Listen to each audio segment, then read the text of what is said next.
ഇന്ത്യയിലെമ്പാടും പട്ടിണിയാണ് കൊടികുത്തി വാഴുന്നത്. എവിടെയും വർഗീയ ഭ്രാന്ത് തുള്ളുകയാണ്, ഉറഞ്ഞു തുള്ളുകയാണ്. എല്ലായിടത്തും ചെറുപ്പക്കാർക്ക് പ്രതീക്ഷ സ്തമിക്കുകയാണ്. സ്ത്രീകൾ എവിടെയും മാറ്റുകടപ്പെടുകയാണ്. ദളിതർ, ആദിവാസികൾ, പാവങ്ങൾ എല്ലാ സ്ഥലങ്ങളിലും ചവിട്ടിക്കരയ്ക്കപ്പെടുകയാണ്. അതാണ് ഇന്ത്യയെങ്കിൽ നാം ഇവിടെ കാണുന്നുണ്ട്. ഈ തെക്കേ കോണിൽ കാണുന്നുണ്ട് വ്യത്യസ്തമായ കാഴ്ചകൾ. ആ വ്യത്യാസമുണ്ടാക്കിയത് ഇടതുപക്ഷമാണ്, LDF ആണ്.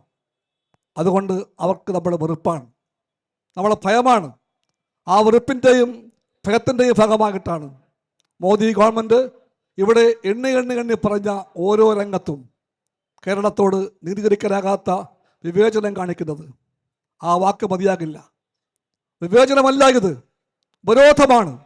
വൈരാഗ്യം മുറ്റിയ ധിക്കാരമുള്ള ഉപരോധമാണത്. അതിനെ ചെറുക്കാൻ വേണ്ടിയാണ് നമ്മുടെ പോരാട്ടം. ഈ പോരാട്ടം ഇന്ന് ആരംഭിച്ച് തീരുന്ന ഒന്നല്ല. ഈ പോരാട്ടം തുടരാൻ പോവുകയാണെന്ന് നമുക്കറിയാം.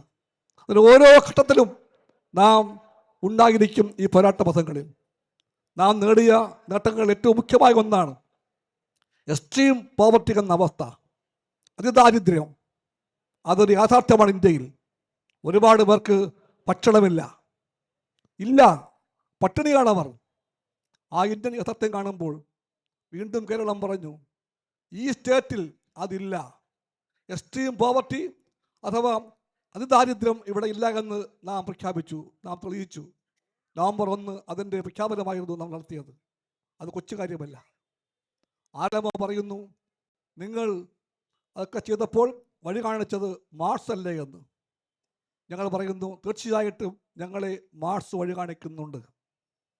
പക്ഷേ വഴി കാണിക്കുന്നത് മാർസ് മാത്രമല്ല, അത് LDF മറക്കുന്നില്ല. ഞങ്ങൾ യേശുക്രിസ്തുവിനെ ഓർക്കുന്നുണ്ട്, ഞങ്ങൾ പ്രവാചകനെ ഓർക്കുന്നുണ്ട്, ഞങ്ങൾ വിവേകാനന്ദനെ മാനിക്കുന്നുണ്ട്. അവരെല്ലാം കാണിച്ച വഴിയാണത്, മാർസ് മാത്രമല്ല. അവരെല്ലാം പറഞ്ഞു വിശപ്പിനെ പറ്റി, അവരെല്ലാം പറഞ്ഞു അവരെ കാക്കേണ്ടതിനെപ്പറ്റി.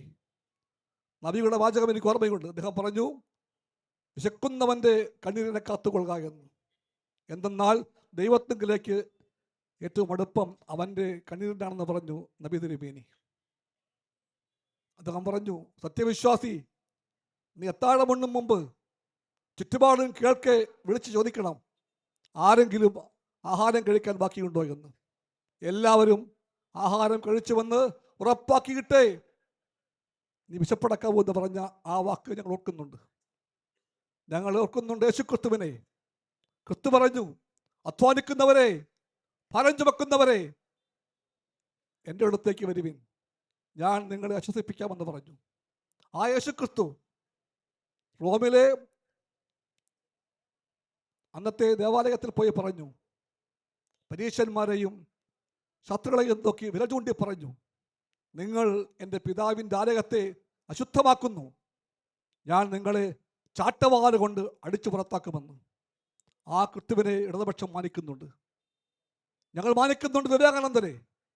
അദ്ദേഹം പറഞ്ഞു, വിശക്കുന്നവൻ്റെ മുമ്പിൽ ദൈവം അവതരിക്കുമെങ്കിൽ അവതരിക്കേണ്ടത് ഭക്ഷണമായിട്ടായിരിക്കണമെന്ന്. അതെല്ലാം ചേർത്തുകൊണ്ടാണ് ഞങ്ങൾ, മാർക്സിസ്റ്റുകളായ ഞങ്ങൾ, ഇടതുപക്ഷമായ ഞങ്ങൾ ഇവിടെ പ്രഖ്യാപിച്ചത് എക്സ്ട്രീം പോവർട്ടിക്ക് യാത്ര പറയാം. അത് പാടില്ല. ഒരു ഭാഗത്ത് സമ്പന്നത പെരുക്കുന്നു, മറുഭാഗത്ത് പട്ടിണി പെരുകുന്നു. മാറ്റമുണ്ടായി തീരുമെന്ന് ഇടതുപക്ഷം വിശ്വസിക്കുന്നു. ആ മാറ്റം നാം വരുത്തിയിട്ടുണ്ട്. ലോകത്തെല്ലാം വേണ്ടി സമരമെന്ന് നമുക്കറിയാം. ആ സമരത്തിന് ആഗോള പ്രാധാന്യമുണ്ട്. അവിടെ എല്ലാം ചോദ്യം ഇതായിരുന്നു, എന്താ ഇടതുപക്ഷം, എന്താ വലതുപക്ഷം? ആരൊക്കെയോ പറയുന്നുണ്ട് ഇവിടെ വ്യത്യാസം ഒന്നുമില്ല എന്ന്, രണ്ടും കണക്കാണെന്ന്. LDF അന്നും ഇന്നും പറയുന്നു, എന്നും പറയും വ്യത്യാസമുണ്ട്, ഇടതുപക്ഷം വേറെ, വലതുപക്ഷം വേറെ.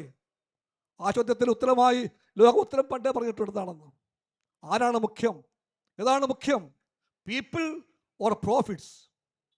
അതാണ് ചോദ്യം.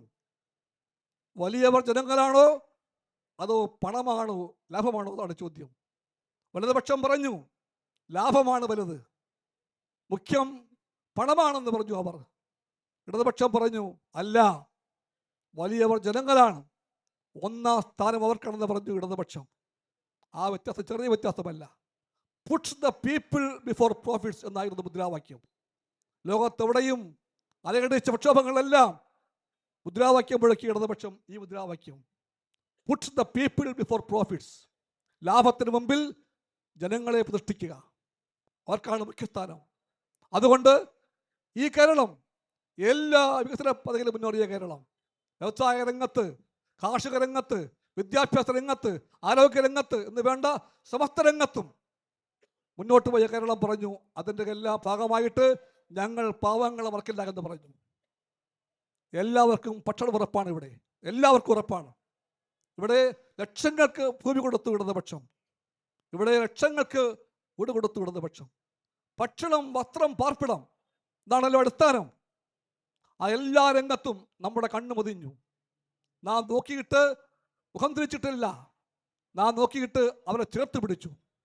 ആ യാത്രയിൽ പ്രതിബന്ധമുണ്ടായിട്ടുണ്ട്, ഞെരുക്കമുണ്ടായിട്ടുണ്ട്.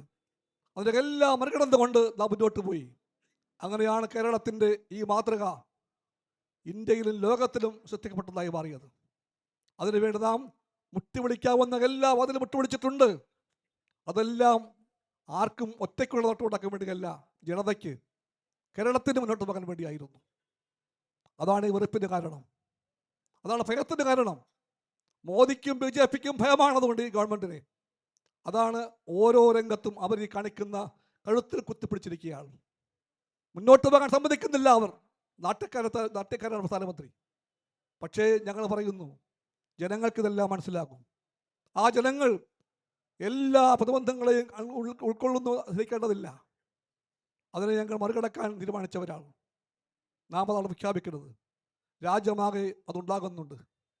നാം വീണ്ടും പറയുന്നു, അവരോരോരോ ന്യായം പറയുകയാണ്. BJPയും കോൺഗ്രസും UDFും ആരെല്ലാം പറയുന്നു അത് പലതാണെന്ന്.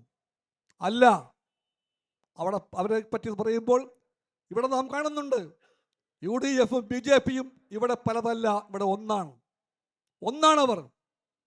അത് ഇപ്പോൾ ആരംഭിച്ചതല്ല, കൊല്ലങ്ങളായിട്ട് ആരംഭിച്ചതാണ്. അങ്ങനെയാണ് പണ്ട് വടകര ബേപ്പൂർ മോഡൽ ഉണ്ടായത്. അവിടെ BJPയും കോൺഗ്രസും ഒന്നാകെ ചേർന്നുകൊണ്ട് നമ്മളെ തോൽപ്പിക്കാൻ വന്നു, വടകരയിലും ബേപ്പൂരിലും. പക്ഷെ ആര് ജയിച്ചു? കോൺഗ്രസും BJPയും ചേർന്നാൽ അവർ പറഞ്ഞു ആർക്കും ഞങ്ങളെ തോൽപ്പിക്കാൻ പറ്റില്ല എന്ന്. പക്ഷേ ജനങ്ങൾ തോൽപ്പിച്ചു. അവരാണ് വലിയവർ. ആ ജനങ്ങൾ തോൽപ്പിച്ചു. കോൺഗ്രസ് BJP സഖ്യത്തെ തോൽപ്പിച്ചുകൊണ്ട് വടകരയും ബേപ്പൂരും അന്ന് LDF ജയിച്ചു വന്നു. ആ പാഠം അവർ മറക്കാതിരിക്കട്ടെ. ആ പാഠം തീർന്നു. അന്ന് ഒരു പാഠവും പഠിച്ചില്ല കോൺഗ്രസ്. വീണ്ടും കോൺഗ്രസ് വാശിയോടെ അതേ വഴിക്ക് പോകാൻ ശ്രമിക്കുകയാണ്. അവർക്ക് അന്ധമായ ഇടതുപക്ഷ വിരോധമുണ്ട്. ശത്രുവാരോ ചോദിച്ചാൽ അവർ രാത്രിയും പകലും പറയും ഇടതുപക്ഷമാണെന്ന് പറയും. അതല്ല നെഹ്റു നയം. ഞാൻ പറയട്ടെ, ആ വഴി നെഹ്റുവിയൻ നയമല്ല, ആ വഴി ഗാന്ധിയൻ വഴിയല്ല. ഗാന്ധിയെ മറന്ന കോൺഗ്രസ്സാണ് പുതിയ കോൺഗ്രസ് കേരളത്തിൽ. ഇവിടുത്തെ കോൺഗ്രസ് നെഹ്റുവിനെ അറിയാത്ത കോൺഗ്രസ്സാണ്. ഗാന്ധി നെഹ്റു മൂല്യങ്ങളെല്ലാം മറക്കുന്ന കോൺഗ്രസ്, BJPയുമായി ദശാബ്ദങ്ങൾ ബന്ധമുള്ള ഒരു കോൺഗ്രസ്സാണ് ഇവിടുത്തെ കോൺഗ്രസ്. ആ കോൺഗ്രസ് കൈപ്പത്തിക്ക് തുറക്കിയാൽ കാണാം BJPയെ ചേർത്ത് പിടിച്ച തടമ്പ് കാണാൻ പറ്റും. ഇപ്പോൾ അതാണ് ഇവിടുത്തെ കോൺഗ്രസ്.